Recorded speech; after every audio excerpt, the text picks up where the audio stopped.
Welcome to the Debrief, where today's guest needs no introduction. You know him from the Parachute Regiment, 22 SAS. It is Robin Horsfall. How are you, Robin? You all right, buddy? Hi, Phil. Good to be here.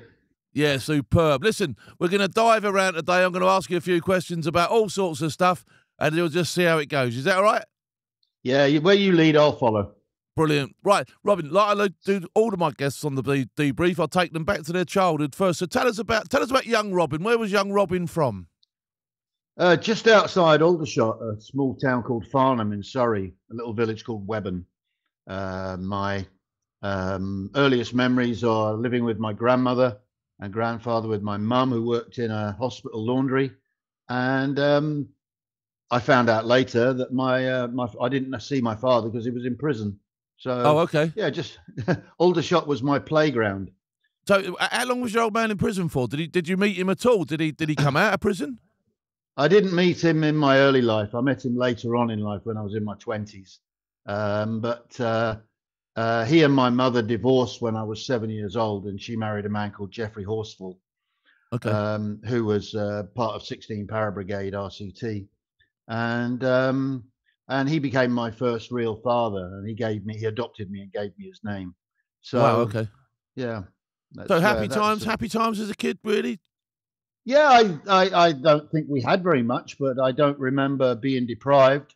No. You know, we're very much feral kids. You know, we'd go out in the morning and come back for our tea, and our mothers never worried about us, and we didn't have mobile phones, and you know, we could get into mischief and run around with our mates and camp by the ponds and nick a few fish out the river and all that sort of stuff. Yeah, ride our bikes and just grow up.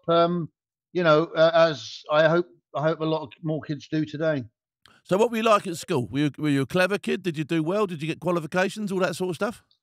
Well, I was okay until I got to the age of 11. I passed my 11 plus. I went to then my dad finished his time in the army, so he came back to England from Germany, and there was me, an army brat, suddenly in a middle class Surrey grammar school.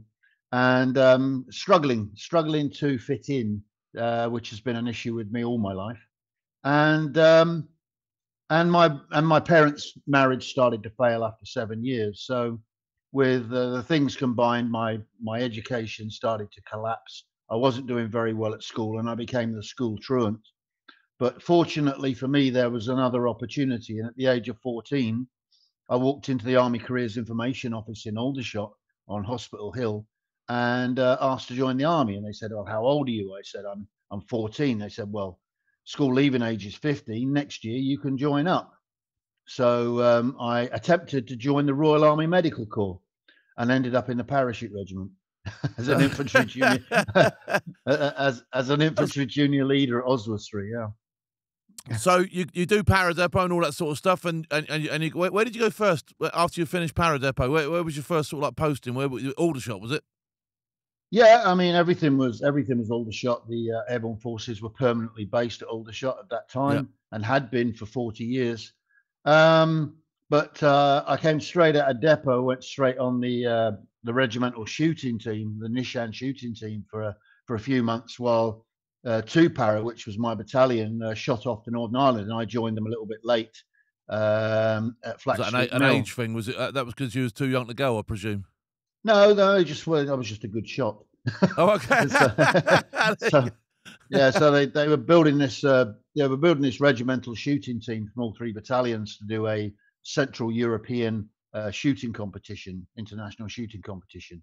But I didn't quite make it the first time, and so I ended up joining the battalion in Belfast in '75.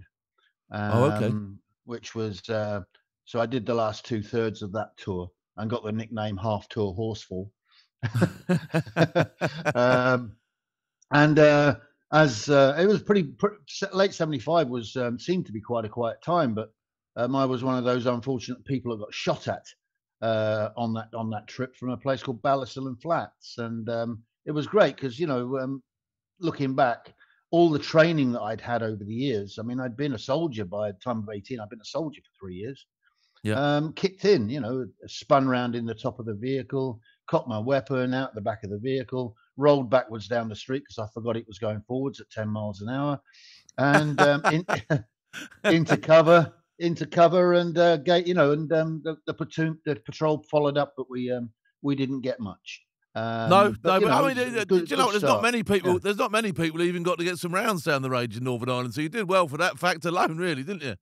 Yeah. I mean, everybody imagines these days that there was some kind of bomb or conflict going on, and in the 70s, there was a lot going on, especially the early 70s. There were street riots, there were bombs, there were firefights. But when you think we had 30,000 troops over there, the greatest way in them days to become popular was to know somebody that had been killed, because you could say he was your best mate and he died in your arms. Everybody had the same story when they came home, and yet conflicts. It was the odd angry shot. That's what it really was. Yeah. So did you do the Falklands? Did you as Two-Para didn't do the Falklands, did they? I was in B Squadron by then. Oh, okay. Wow. Okay. So, right. Let's reel it back then. When did you go to? When did you leave the parachute regiment and do selection? Well, it's I was in Two-Para, put on a shooting team twice, and then my mother was dying of cancer. She was 37. She was dying of cancer. So I got left behind when the battalion went to Berlin, and I joined the Vigilant Platoon.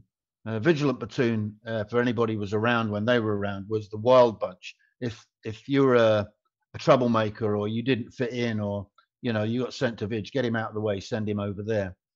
And we were part of Parachute Regiment headquarters, anti-tank guided missiles. But the Milan missile came in a year later, and they decided that they didn't need us anymore. They were going to disband us, but we could go anywhere we wanted to go. So I said, that's great. I'll go back to Two-Para. I was in Two-Para mortars, and they said, yeah, that's fine. And then they changed their mind. Well, if you say yes to somebody when they ask you for something, and then you change your mind, everyone hates you. If you say no to somebody and then change your mind, everybody loves you. I was really annoyed about this, because they were going to put me in a one-para rifle company. And nothing wrong with one-para, but my parent battalion was Two-Para, and they told me I could go back. I totally get that. So and they was basically, well, you're going to do as you're told, Horsfall. So just to cock a snoot at authority, I went up to the battalion clerk's office, where Al Slater was the battalion clerk at the time, and said, I want the papers to volunteer for 22 SAS. And there was a Yorkshireman in the back of the clerk's office, and he said, I don't know why you're going to do that, Horsfall. He said, you're far too young. You may be back with your tail between your legs, you wanker. And so there was another driving force to encourage me to do it and stay. So 78, I went off to Hereford and tried selection the first time, and I wasn't ready for it. But they kept me on for another 6 months, and I passed. I started selection in January 79, and only 8 of us passed. It was one of the coldest winters in recent modern history, and only 8 of us passed, and I got through. So and then I was in the SAS. But once I'd got through, I'd caught leishmaniasis on jungle training. Oh, that's a nasty one, isn't it? That's not good, is it? Well, I had the nastiest version. It was called leishmaniasis brasilianis, and it goes away and then comes back 10 years later if you don't treat it, and all your mucous membranes break down, and you die. So me and a guy called Keith, we were sent off to hospital for 3 months, immediately after selection, to get pentastam injections every single day to recover from that. And then I joined the squadron in 3 days before Christmas. I joined the squadron in Northern Ireland, thinking, here I am, I'm off to join the squadron at last, action in Northern Ireland. And I turned up just before Christmas, and for the first 2 weeks I was there, everybody was pissed. The IRA had taken Christmas off, so obviously the SAS had taken Christmas off, and my squadron commander, Hector Gullen, came to see me after about a week. Hello, Horsfall, welcome to the squadron. How do you find it? I said, well, it's a bit disappointing, really. Everybody's pissed. Well, that didn't go down very well, but it was true. You know, I had to make a good impression with your new boss. So your SAS career, how long did you do with the regiment in the end? 6 years. Okay. 78 to 84. Okay, and in that time you went all over the place, didn't you? You did the Iranian embassy siege. You did well, just tell us a little bit about the Iranian embassy siege, because everybody loves a bit of that. The biggest balconies in the world because everybody was on them, apparently. Yeah. Well, it's a well-told story now. The best telling of it is the BBC documentary SAS Embassy Siege by Louise Norman and Peter Taylor, done in 2003. And if anybody really wants an accurate portrayal of it in some depth, then they should go there. It was a 6-day operation. We'd just taken over the counter-terrorist team from G Squadron, and we trained hard for it. It went just like an exercise. When it came to the actual assault, there were 46 or 48 of us that actually assaulted the building.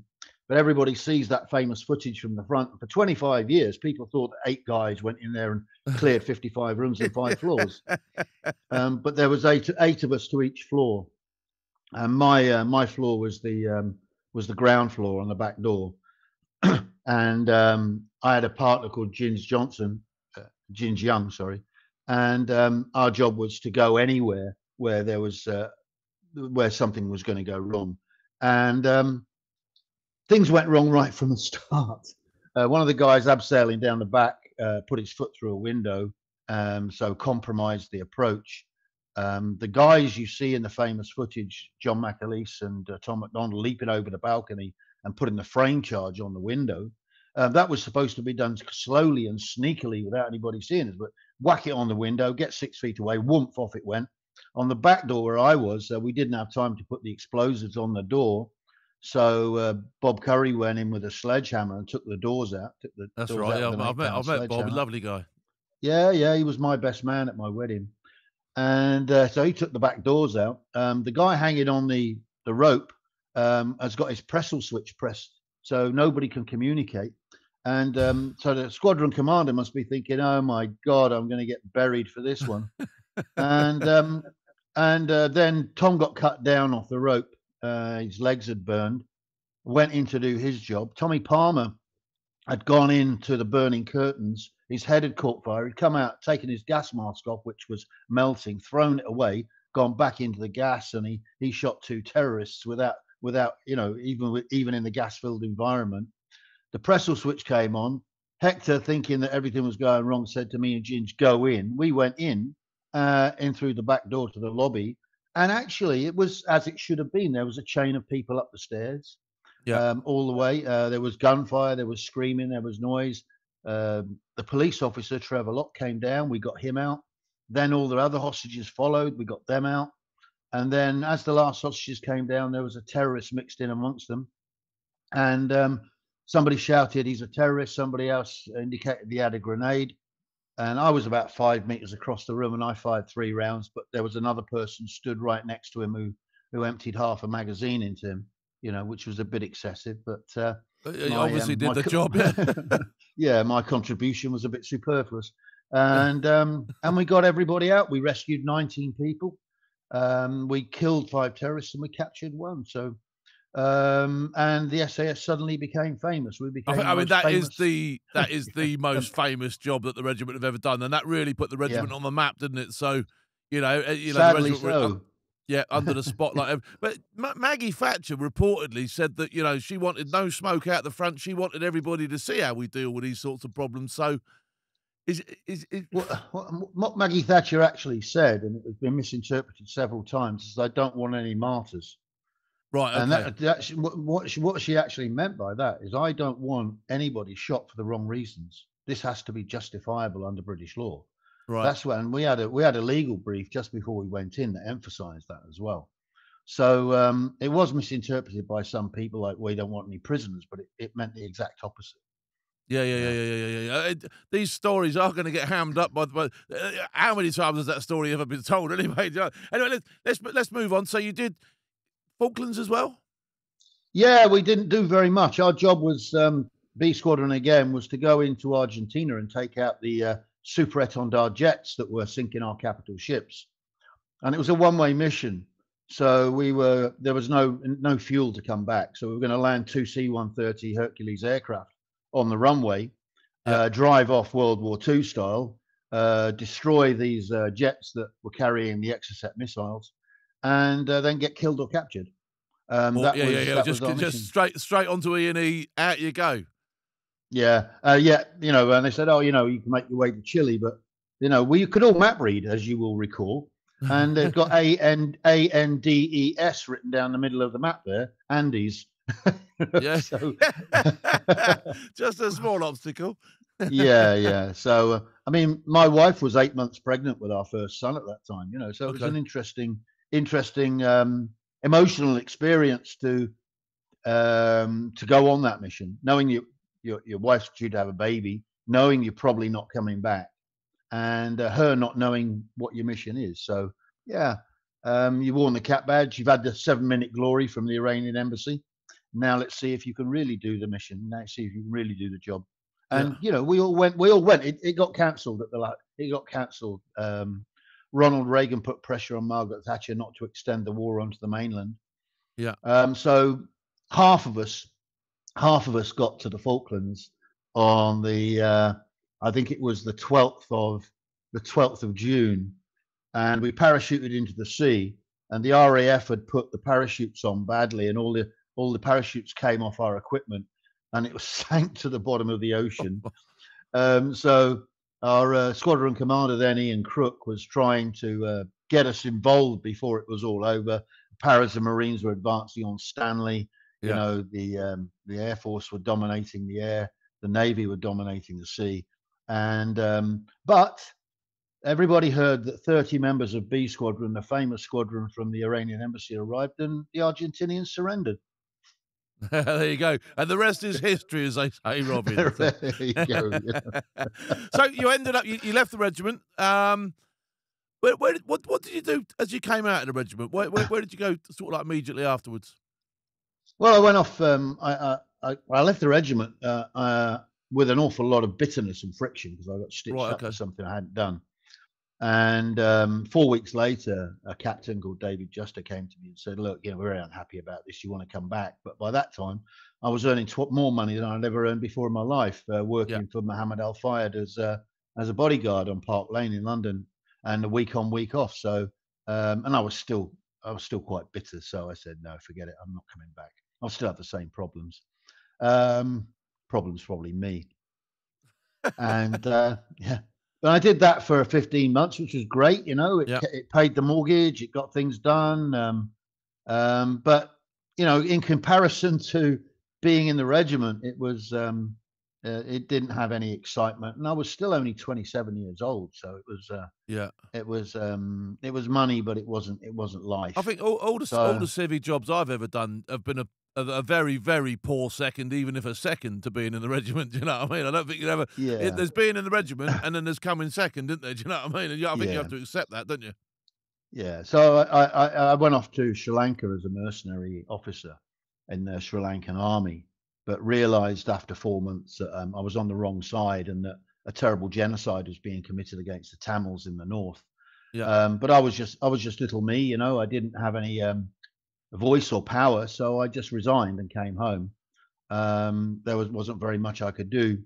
Many years later, I helped a guy write a book on the subject, trying to expose some of the things. But you know, things get rubbed out in history quite a lot. I came home and started my first business, which was putting doormen on nightclub doors. And then ended up bodyguarding again and floating around, and eventually ended up in as the bodyguard to Rafiq Hariri, who became the Prime Minister of Lebanon. And that was a very high-powered job with a man who had a genuine threat against his life. Yeah. And, that's bodyguarding. That's bodyguarding. Yeah. Looking after pop stars for me is hobby guarding. You do it because you like the music. When you're looking after someone like that, look after someone like that, it's a proper job, isn't it? With a proper threat. It was, yeah. You know, you were armed all the time. You were traveling in and out of Washington and Riyadh and Damascus and Beirut and all over the world doing diplomatic stuff. And Yeah. yeah, so it was a very, very good job. And I did that for a couple of years. And he was a great guy. He was a moderate. And after I left, the Syrians blew him up with a suicide bomb and murdered him. Syrian Special Service, Secret Service. By that time, I'd moved on. I had to come home because my wife was ill in pregnancy with our third child, Oliver, and I worked for an American called Albert Dunlap, who was nicknamed the Chainsaw, and he was such an evil person. After 4 weeks, I wanted to kill him myself. Real, I'm not kidding. I think if somebody had tried to shoot him, I'd have looked the other way. nudged him into it. Oh yeah, really. It was that he was one of the most evil people I've ever encountered in my entire experience. Wow. Used to restructure companies, sack all the staff, and sell off the profit-making stuff, and so on. Well, just ruthless. Yeah, absolutely. I mean, I put up with it until Heather had the baby, and then I was gone. And I started a small company and learned how to run a business by losing lots of money. And then I ran out of money, so I went off to Mozambique as a major, as a company commander in the FARC forces in Mozambique. And I was on the right side. I was there for 15 months. I saw a lot of action, a lot of terrible things, which are, they're in that book, my autobiography, Fighting Scared, in detail, and came back with some real anger management issues for a while that my wife helped me deal with. Do you think they'd probably call that PTSD nowadays? Do you think that's a sort of like fair to call that PTSD? Yeah, I've got very sort of strong opinions about some aspects of the PTSD program. Yeah. But probably not the best forum to talk about today. But yeah, I definitely had some issues with you go from a place where there's death, there's disease, there's starvation, there's war, and 24 hours later you're back, and mothers are complaining about they're traumatized because the milkman hasn't left their milk this morning. Yeah, it's very much new world problems, isn't it? It's I get you there totally. Yeah, so that transition can be extremely difficult, and it can make you very angry. And it took me a while. I mean, it came to a crisis, and I had counselling with a guy called Richard Chinesi. Richard, if you're out there, love you, mate. Who was based in Putney in London. And I figured out after about 12 weeks that the world is shit. I can't do anything about it. The only thing I have any power to change is myself. Yeah. And so I settled down and focused on changing myself. And with Heather's help, things that we've been married now 45 years, and we got through it. There's a lot to be said to having a strong woman in your corner, mate. I'm going to tell you that. You're right, absolutely. Yeah, it's a partnership. It always is, or always should be. Yeah, no, you're absolutely 100% right. So, of late, you've been doing some stuff with the Ukrainian stuff, haven't you? Yeah, I've been writing about Ukraine before the Russians actually came down the road to Kyiv. And I was really, really frustrated and upset because everybody was talking about Boris's Christmas party and Trump and Djokovic getting thrown out of Australia for breaking COVID rules. And I was just shouting on social media, look, there's 100,000 Russians. They are coming. What the hell are you talking about, you people? And when they did come over the border, I started writing about it every day, predominantly on LinkedIn, and then sharing it out from there. And after a little while, I realized I had 1.5 million people reading my stuff every week. Really? So it went proper viral. Oh yeah, and I mean it's reduced now to about 500,000, but it's still out there. So yeah. And a lot of people were enjoying and taking part and supporting what I was doing. And then they suggested that I collate the everything that I'd written as into an observational diary. And 5 weeks ago now, I released Slava Ukraini, Who Dares Shares. Now, Slava Ukraini is glory to Ukraine. And Who Dares Shares is my little catchphrase at the end of everything I do now. Who Dares Shares, And so we combined the two. And then I put it out to some publishers, but publishers will take them 6 months, as you well know. It takes them 6 Yeah. months to get something through their list and out. But it's current, it's contemporary. It needs to be said now. So I self-published it. I whacked it out on Amazon, and it's in all 3 formats: in hardback, in paperback, and in Kindle. And it's gone really, really well. And brilliant. You know, so I'm really proud of that. You've got a great understanding of what's happening over there. And I get asked all the time, Phil, how do you think it's going to end up in... I don't know. All right? I genuinely don't know because I don't know enough about it. In your opinion, what is going on there and how does it end? Well, get back to the fundamentals. The Russians invaded a sovereign state without provocation. Yep. They invaded that sovereign state because they were frightened that freedom and democracy and the democratic ideology was getting closer to their borders. That's what they were really frightened of. Okay, so they want to spread their love and their love only. They don't want anybody from anywhere else near them in any way, shape, or form. Simply put, Putin said, "I want Ukraine. I'm going to have it. What are you going to do about it?" But he didn't and do you plan. think he went there just particularly because it was bordered and it wasn't part of NATO? Do you think he deliberately targeted them because they weren't part of NATO? Well, I think that was part of the picture that gave him the confidence to do it. But the bigger part was the fact that he'd been into Georgia and the West hadn't stood up and done anything. He'd then gone and annexed Crimea and the West hadn't done anything. And so, you know, as Ben Hodges says, you know, it's failed deterrence. We'd failed to deter him. We'd encouraged him to take another step, to push it, which is what bullies do. You know, you give a bully an inch, he'll take a mile. They'll keep pushing until you start to fight back. And fortunately, the Ukrainians fought back. And Boris Johnson led very much world opinion at that time and got people behind Zelensky and said, look, you know, we've got to get behind this guy because this is so wrong. And it's up to us as to support democracy and to support Ukraine and get behind it. And between them, they managed to generate world opinion. They tend to, Zelensky especially, with his courage, with his example. I think he came across. If Zelensky was a brand, he got it perfect for that, didn't he? He cuts about in his sort of like fatigues. He comes across well. He stands up for the people. He's everything you'd want from a leader in a time of war, I think.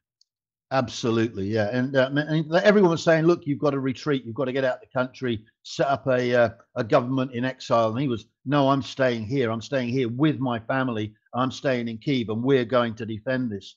You know, which shows a great deal of personal individual courage. And his people adored him for that.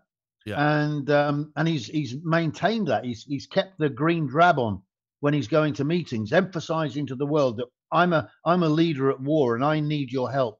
Yeah. His politics has been good. His motivation has been good, and the support has come. And he's actually united Europe against the common foe, and he's got NATO out of its slovenly, fat, lazy process of reducing costs. There's still a lot of problems. I mean, in the British Army now is down to 68,000 regular soldiers, which isn't enough to defend Dover, for crying out loud. And although they're working on all this technology, there's nothing better than Ukraine to prove to everybody that the man with the weapon on the ground, with the shoulder-fired anti-tank weapons, is still absolutely essential in vast numbers. Because the only advantage that Russia has got in Ukraine at the moment is the fact that it's prepared to send hundreds of thousands of young men to their deaths. Yeah. Yeah, no, you're right. It's been a terrible, terrible thing on both sides of the coin as well. Lots of people, you know, have absolutely suffered for basically one man's greed, which is Putin, as far as I can see. How do you think How do you think this thing's gonna resolve itself? And it does seem to have gone slightly off the boil because obviously there's stuff happening elsewhere in the world that seems to have sort of like leapfrogged it in precedence. Yeah, well, it's the press that's gone off the boil. It's the national media outlets that have gone off the boil because immediately you dangle the sparkly thing over to the side, which is the second front of Israel. Every journalist in the world shoots off over there and starts talking about that, and they start talking about Palestinian protests in London, and they forget the fact that there are probably something like 1,000 deaths every day on the Russia-Ukrainian front. So and there are ballistic missiles have been being fired for the last 20 months there. So they disappoint me, which is why media outlets like yours have such great strength now, because people have to find somewhere to find the damn truth. And they're not getting the truth from national media. They're being spoon-fed little bits of rubbish as clickbait. And I really hate that. Where's it going to end? Well, it'll end with a Ukrainian victory, providing the West continue to support Ukraine with everything they need, providing there's 1 million rounds of artillery going to Ukraine from Europe this year, providing the money comes in, providing the tanks come in, and providing that the GOP and the MAGA extremists in America don't manage to take over the US House of Representatives and prevent, well, they have taken over the US House of Representatives at the moment, and prevent funding continuing from the USA, which is where the big money really comes from. So that's vital. But people also forget, because the media love failure. They love things that are going wrong. Everybody talks about Arnhem, but nobody talks about the Rhine crossing, for example. But Ukraine has taken back the Black Sea. They control the Black Sea now. The Russian Navy cannot operate in the Black Sea. It gets sunk. They're starting to take back the Sea of Azov. The artillery now, the HIMARS especially, can reach the north coast of the Sea of Azov. And so they can't operate there either. All their helicopters, their air forces had to retreat into Russia from Crimea because they can't fly from there now. So there's so many good things going on, but everybody says, oh, look, the land offensive hasn't been as successful. The Ukrainians never said the land offensive would be dynamic. They knew that it was going to take a long time.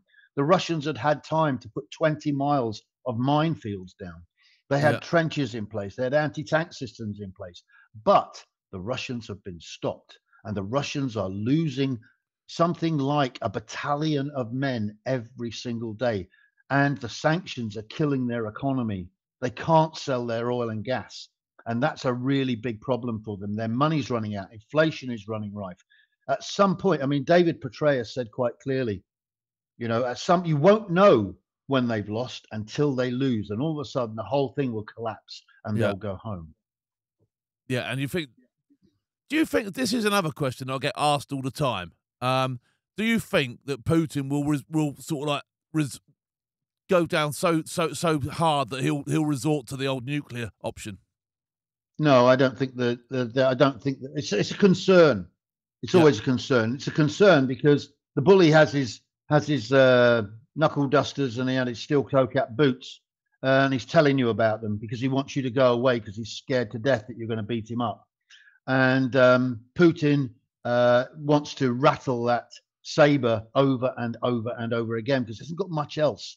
But there's no advantage to him. There's no battlefield advantage to him for using tactical nuclear weapons at all, because he's already losing there. It's not going to make any damn difference.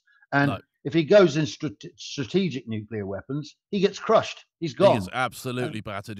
Which no bully ever wants to get beaten up either, do they? So that's right. He's not mad. He works in a fairly predictable way. If you take it from the basic premise of you've got a bully, you've taken away his power, you're prepared to fight him, he's starting to lose. What does he do? Oh, you can be my best mate now.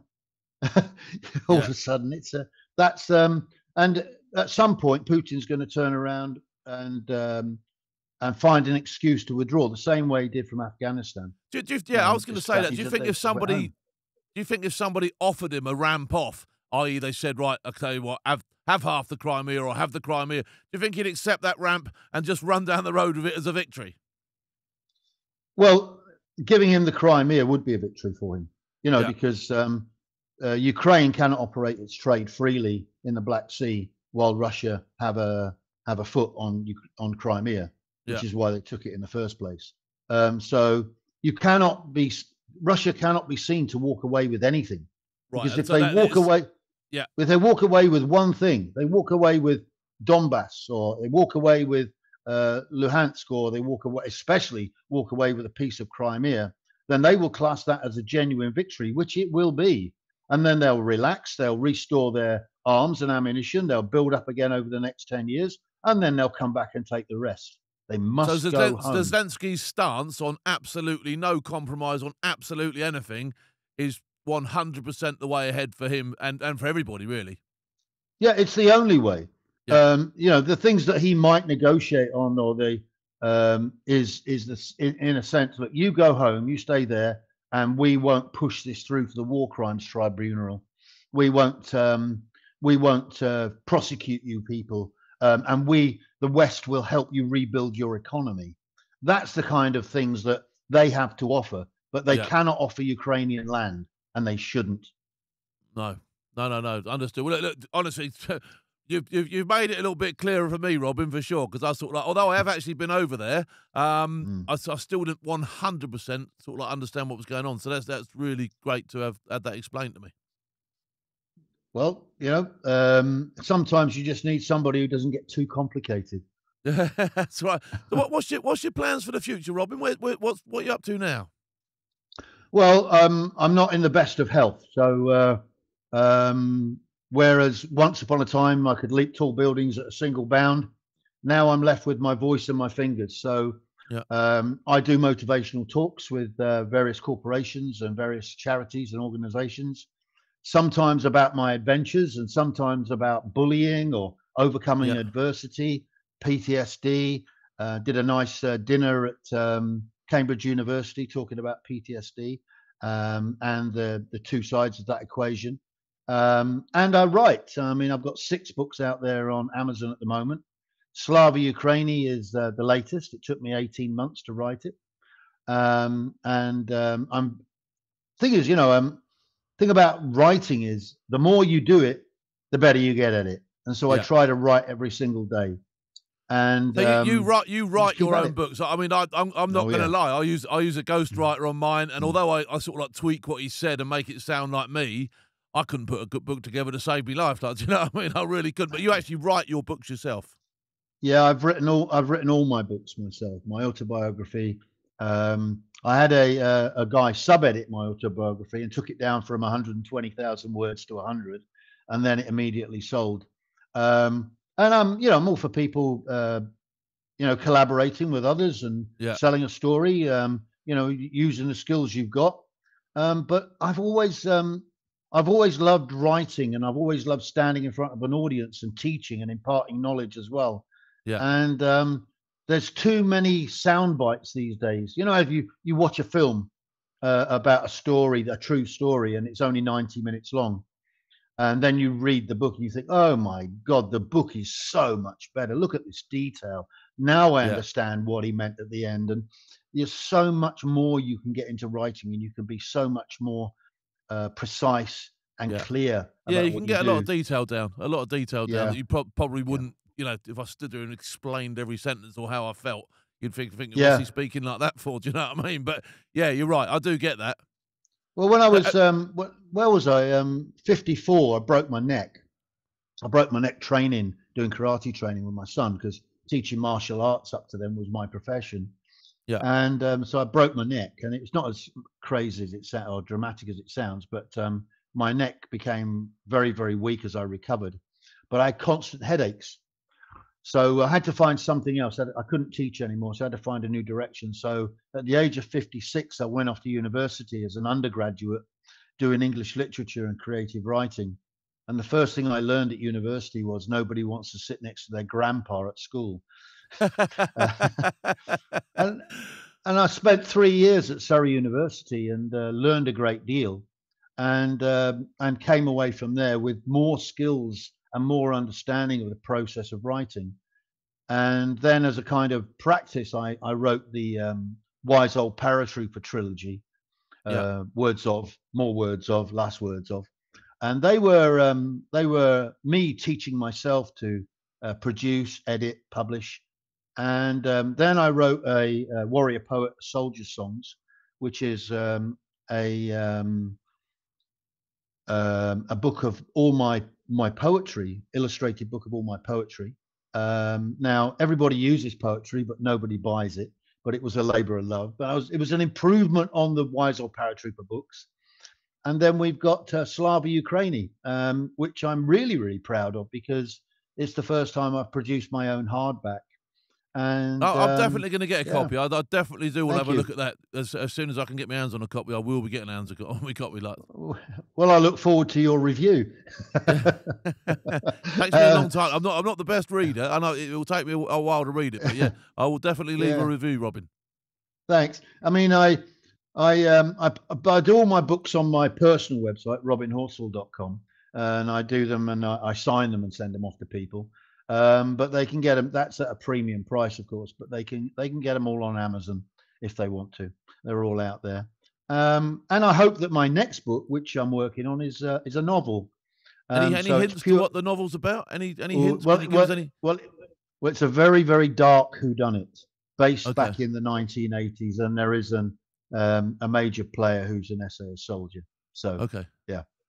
We shall look forward. We shall look forward to that. Yeah. And look, listen, Robin. As you progress with that sort of stuff, if you want us to help push it out there, we've got a bit of a platform and a bit of a community that would appreciate that sort of book. So please let us know. Please let us know, and we can get it out there and help each other. Do you know what I mean? Yeah. Let's stay in touch, mate, because it is a collaboration. Getting interesting stories and having a different form of media that's not controlled by the big players goes a long, long way these days. It's very important because nobody knows where to find the truth anymore.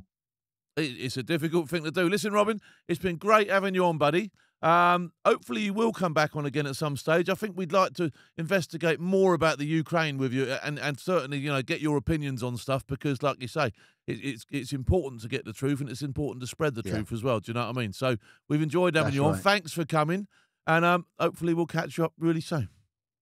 Cheers, Phil. Thanks for giving me a good listening to. Cheers. Cheers, Robin. Thanks a lot, buddy.